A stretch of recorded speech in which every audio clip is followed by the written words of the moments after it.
ಇವತ್ತು ತಳವಾರ ಸಮಾಜದವರು ತಮ್ಮ ಹಕ್ಕಿಗಾಗಿ ಇವತ್ತು ಮಕ್ಕಳಿಗೆ, ಮಹಿಳೆಯರಿಗೆ, ರೈತರಿಗೆ, ವಿದ್ಯಾರ್ಥಿಗಳು ಎಲ್ಲರೂ ಸೇರ್ಕೊಂಡು ಇಲ್ಲಿ ಏನಪ್ಪಾ ಅಂದ್ರೆ ಈ ಪ್ರಮಾಣದ ಹೋರಾಟ ನಡೆದಾಗ ನಾವೇನಪ್ಪಾ ಅಂದ್ರೆ ಇವತ್ತಿಗೂ ಕೂಡ ಅದಕ್ಕೆ ಸ್ಪಂದಿಸುವಂತ ಮನಸ್ಥಿತಿ ಜಿಲ್ಲಾಡಳಿತ ಇಲ್ಲ, ಉಸ್ತುವಾರಿ ಮಂತ್ರಿಗಳಿಲ್ಲ. ನೀವು ಎಷ್ಟು ದಿನ ರಸ್ತೆ ಬಂದ್ ಮಾಡ್ರಿ, ನಾವು ಶಿಫ್ಟ್ ವೈಸ್ ನೌಕರಿ ಹಾಕೊಂಡು ನಾವ್ ಇಲ್ಲೇ ಕುಂಡಿರ್ತೀವಿ ಅನ್ನೋ ಮನಸ್ಥಿತಿಯಲ್ಲಿ ಅದಾರ. ಇದು ಘೋರ ಅನ್ಯಾಯ. ಇದು ನೀವು ನಮ್ಮ ಹಕ್ಕಿಗಾಗಿ ನೀವು ನಮಗ್ ಬರಲ್ಲ ಅಂತೇಳಿ ನಮ್ಮ ಮ್ಯಾಗ ನೀವು ಏನಪ್ಪ ಕಂಪ್ಲೇಂಟ್ ಮಾಡ್ರಲ್ಲ, ಕೇಸ್ ಮಾಡ್ರಿ, ಒಯ್ದು ಹಾಕ್ರಿ. ನಾವು ಹಲ್ಲುಗಳಿರಿ, ನಮಗ ಹಲ್ಲುಗಳಿರಿ. ನೀವು ಅದನ್ನ ಬಿಟ್ಟು ನಿಮ್ಗೆ ಏನೋ ಮಾಡಲ್ಲ ಅಂತೇಳಿ ನಾವಾಗೆ ನಮ್ಮನ್ನ ಅವಮಾನಿಸ್ಕೊಂಡು ಹೋಗುವಂತ ರೀತಿಯಲ್ಲಿ ವಾತಾವರಣ ನಿರ್ಮಾಣ ಮಾಡ್ಲಿಕ್ಕೆ ನಮ್ಗೆ ಗೊತ್ತಾಗಿದೆ. ಇದ್ರ ಪ್ರತಿರೋಧ, ಇದ್ರ ಸಿಟ್ಟು ಸೆಡವು ದಿನಾಂಕ ಮುಂದಿನ ತಿಂಗಳಲ್ಲಿ, ಇವತ್ತಿನ ತಿಂಗಳಲ್ಲಿ ನಾವು ಹೇಳಲ್ಲ. ಒಟ್ಟ ನಿಮಗ್ 28ಕ್ಕೆ ಇದು ಕಂಟಕದ ಎಬ್ಬಸ್ರಿ, ಕೊಡಲ್ಲ ಅಂತೇಳಿ ಸೀದಾ ಕೊಡಲ್ಲ ಅಂತೇಳಿ ಎಬ್ಬಸ್ರಿ. ಕುಡಿದ್ಲಿಕ್ಕೆ ಬರ್ತದ, ಸೀದಾ ಕೊಡ್ರಿ. ನಾವು ಇಷ್ಟೆಲ್ಲಾ ರೊಚ್ಚಿಗೆ ಹೋರಾಟ ಮಾಡಿದ್ರು ಕೂಡ, ಶಾಂತಿಯುತವಾಗಿ ಹೋರಾಟ ಮಾಡಿದ್ರು ಕೂಡ ರೊಚ್ಚಿಗೆ ಹೋರಾಟ ಮಾಡುವಂತ ಪ್ರಚೋದನೆ ನೀಡುವಂತ ವ್ಯವಸ್ಥೆ ಪೊಲೀಸ್ ಇಲಾಖೆಲಿಂದ, ಡಿಸ್ಟಿಕ್ಲಿಂದ, ಜಿಲ್ಲಾಡಳಿತಲಿಂದ ನಡೆದ. ನಾವು ರೊಚ್ಚಿಗೆ ಹೇಳಿದ್ರೆ ಹೇಳ್ತೀವಿ, ಅನಿವಾರ್ಯ ಇಲ್ಲ. ಜೀವಗಳ ಹಾನಿ ಆಗಲಿ ಅಂದ್ರೆ ಆಗಲಿ.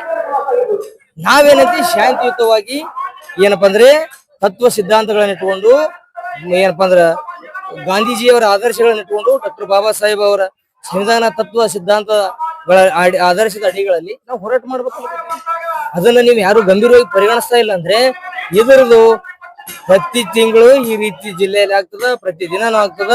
ಅದು ಮುಂದಿನ ದಿನಗಳಲ್ಲಿ ಅದೂ ಏನಪ್ಪಾ ಅಂದ್ರೆ ನಿಮ್ಮ ಮುಂದಿನ ದಿನಗಳಲ್ಲಿ ಸರ್ಕಾರ ಆಗ್ಲಿ, ನೀವು ಅಧಿಕಾರಕ್ಕೆ ಬರೋದಾಗ್ಲಿ, ನೀವು ಗೆಲ್ಲೋದಾಗ್ಲಿ, ಹ್ಯಾಂಗ್ ಗೆಲ್ತೀರಿ ಅಂತೇಳಿ ಇಡೀ ಸಮಾಜ ನಿರ್ಣಯ ಮಾಡಿದ್ವಿ. ನಾವು ಒಬ್ಬನೇ ಹೇಳ್ತಾ ಇಲ್ಲ, ಎಲ್ಲರನ್ನ ಹೇಳಕ್ ಬರ್ತಾ ಇಲ್ಲ, ಹೇಳಕ್ ಆಗಲ್ಲ.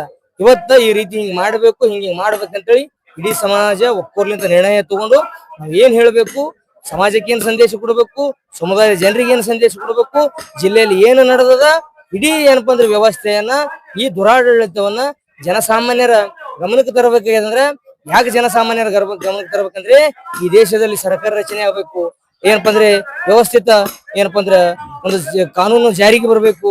ಎಲ್ಲನೂ ನಡಿಬೇಕಾದ್ರೆ ಸಂವಿಧಾನದ ಅಡಿಯಲ್ಲಿ ಡಾಕ್ಟರ್ ಬಾಬಾ ಸಾಹೇಬ್ ಅಂಬೇಡ್ಕರ್ ಅವರು ನಮಗೆ ಮತ ಅನ್ನುವ ಒಂದು ಹಕ್ಕು ನೀಡ್ಯಾರ. ನಮಗ ಮತ ಚಲಾಯಿಸುವ ಸಂದರ್ಭದಲ್ಲಿ ನಿಮ್ಮನ್ನ ಕಾನೂನು ರೂಪಿಸುವಂತ ಜಾಗದಲ್ಲಿ ಇಲ್ಲಾರ್ದಂಗೆ ಕೂರ್ಲಾರ್ದಂಗೆ ನೋಡ್ಕೊಳ್ಳುವುದು ಏನಪ್ಪಾ ಅಂದ್ರೆ ನಮ್ಮ ಕೈಗೊಂದು ದೊಡ್ಡ ಅಸ್ತ್ರ ಡಾಕ್ಟರ್ ಬಾಬಾ ಸಾಹೇಬ್ ಅಂಬೇಡ್ಕರ್ ಕೊಟ್ಟು ಹೋಗಿದಾರ. ಅದ್ರ ಮುಖಾಂತರ ನಿಮ್ಮನ್ನು ಸಂಪೂರ್ಣವಾಗಿ ಸೋಲಿಸ್ತೀವಿ.